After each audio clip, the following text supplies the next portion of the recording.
Every day, more than 165,000 people live, work, and move throughout Kelowna. They drive to work. They walk their kids to school. They bike downtown or catch a bus to campus.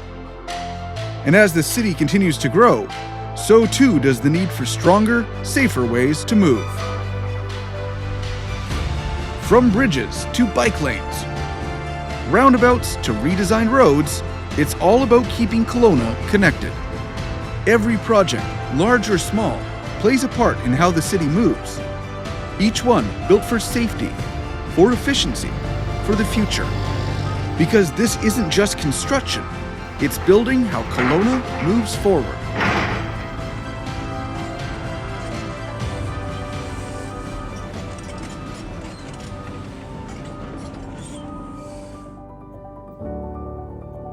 Along Kelowna's Mission Creek, crews are rebuilding a vital connection that served the city for generations. We've got a 75-year-old bridge at the end of its design life. It's seeing problems, it's had accidents, it's narrow. Obviously a safety concern, there's no room for bikes, there's very little room for pedestrians on the ramp on the one side, and it's a very busy area. But the real vulnerability isn't traffic or tight lanes, it's what runs beneath. The KLO Bridge sits low, the last of its kind over Mission Creek. When spring runoff surges, the creek swells with logs and debris, and the low bridge becomes a constant worry. Every time it floods, we have an excavator out sitting, waiting to remove debris, just hoping that the bridge will last through the flood. I've been out some stressful nights, with our emergency operations center, just hoping this bridge is still in place in the morning. Engineers didn't just want to replace what was there. They wanted to solve all problems at once, from flooding to traffic safety. You're going to see how much higher the new bridge is to the existing. That allows the flood flows to go underneath. That allows the pedestrians on the greenway to go underneath the bridge for 99% of the year. For widening the bridge, for the better bike lanes, for better pedestrian crossings. It's just making it better for all users. And it's not just the bridge. The entire intersection is being redesigned for safety and flow. Spears, on the side of the bridge is really close to the existing bridge. It's a really tight turn, very difficult for farm traffic to maneuver with their loads as well as just regular users. The fix? A new roundabout designed to smooth out traffic and make room for larger vehicles. But construction on the new bridge can't put a halt to the flow of traffic on one of the main routes in and out of southeast Kelowna. We're trying to keep everything open as much as possible. To get around lengthy shutdowns of the road, crews are building a brand new span beside the old one, keeping traffic moving, even while rebuilding the route beneath its wheels. But traffic isn't the only challenge. Environmental approvals limit how long crews can work in Mission Creek, and the clock is ticking. All this work that's in here needs to be completed in about 3 weeks' time. So a very limited window and a lot of work that needs to happen in that 3-week period. The city of Kelowna has a vast transportation network, 1,725 lane kilometers of road across the city, 463 kilometers of sidewalks, over 300 kilometers of dedicated cycling infrastructure, 104 kilometers of shared paths for cyclists and pedestrians, 3 pedestrian overpasses, and 615 transit stops across the network. And across town, in Kelowna's Pandosy neighborhood, a new addition to this expansive network is under construction. The Neighborhood Streets Urbanization Program has set its sights and its machinery on Morrison Avenue. This program, we're basically looking at all these local streets in our core and urban center areas. We're looking at roads that currently have gravel shoulders and have lots of density, either existing or planned in the near future. Like many older neighborhoods in Kelowna, Morrison is changing, growing denser, busier, and more connected.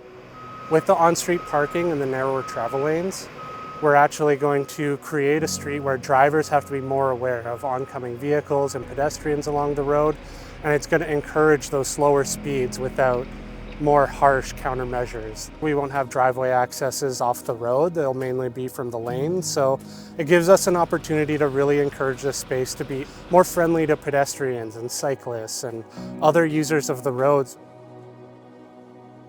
We're urbanizing the neighborhood, creating a beautiful scape for all the residents that live here and will be living here in the future.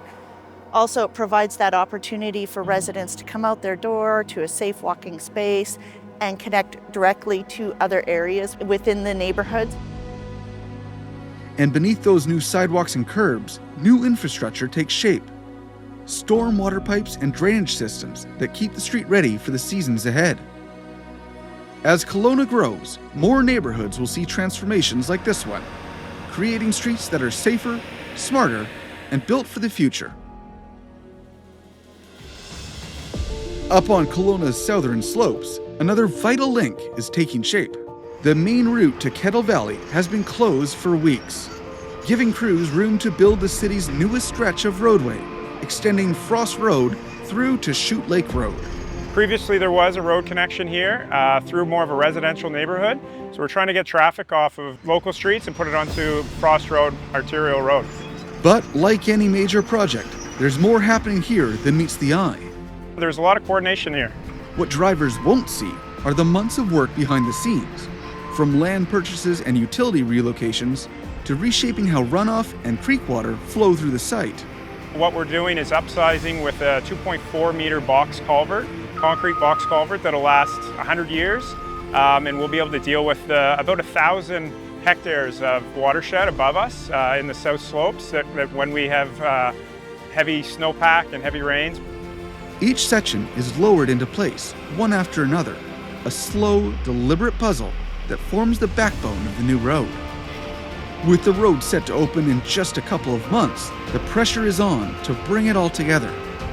A few weeks later, the roundabout nears completion, with its centerpiece taking shape as crews finish the final touches. Across the site, utility teams remove the last of the overhead lines and make the switch to new underground connections. The road is set to open in just a couple of weeks, and with days running short, crews push to finish what's left.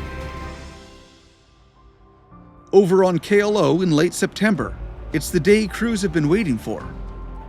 As sections of the new bridge have arrived on site, ready to be lifted into place. Just after 10 p.m., the road closes, and the first transport eases into position on the old bridge. Workers move fast, connecting the span to two cranes, one on each side of Mission Creek. Pulling in tandem, the first of several massive bridge spans slowly rises into the air. Then comes the most technical part of the night, lowering the span into its final position with no room to spare. After nearly an hour, the first span finally locks into place. But there's no time for celebration as crews move to the next span, building piece by piece towards a bridge that will outlast all of them. It's the kind of night that tests everyone on site. But when morning comes, their work will speak for itself. Back at Chute Lake Road, as autumn's chill sets in, it's the day that crews and residents have been waiting for. After months of work, the Frost Road extension and the new roundabout are finally complete. This new arterial road ties Kelowna's hillside communities together, linking homes, schools, and neighborhoods once divided by distance. As barriers come down and the first vehicles roll through, months of planning and construction give way to movement once again. Another road complete, another connection made, and as one project ends, another begins, all part of keeping Kelowna moving. Across the city, projects like these take time, patience, and a lot of people who care about getting it right. I would be so proud to have this happening in my area because it just beautifies my neighborhood. For every lane paved or bridge raised, there's a team behind it.